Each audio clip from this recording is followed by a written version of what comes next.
The movie The Wrestler gave Mickey Rourke an acting comeback, and not to mention he was nominated for multiple acting awards.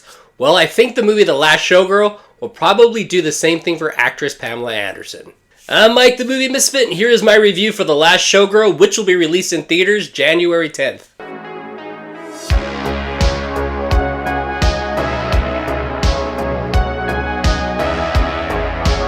We follow Shelley, who has worked as a showgirl for the same show for the last 30 plus years, but now the show has come to an end. The movie deals with what happens when your dream job finally comes to an end, and all that hard work and sacrifice could possibly make you resentful. Oh, I'm like the Crypt Keeper! The movie also deals with ageism and what it's like to leave a bubble that you've been in for the past 30 plus years and you've been very comfortable in, and how the outside world pretty much tells you you're too old, do something else.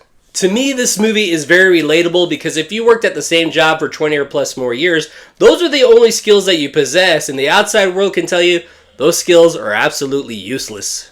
Pamela Anderson gives a great performance as someone who can't come to the reality of her situation. And not only that, it was great to see her on the big screen again because she's definitely an icon and should definitely never have left the spotlight. Jamie Lee Curtis does a good job as someone who's still trying to live their glory days and having trouble with reality and also dealing with ageism. I'm told!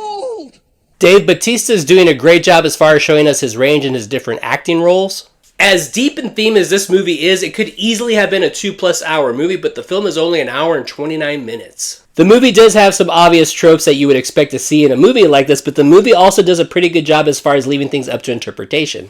And I'm pretty sure the ending to this movie will be up for debate for quite some time.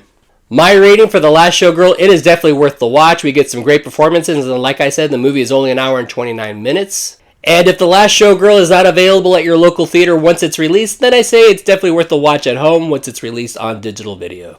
Alright, The Last Showgirl. Have you heard of this movie? Will you be checking this movie out? Was my comparison to the movie The Wrestler a good comparison? Comment below and let me know. And I'm Mike the Movie Misfit, and please don't forget to hit like and subscribe, especially for no overhype, no bullshit. And I'll see you at the movies. Get more out of life.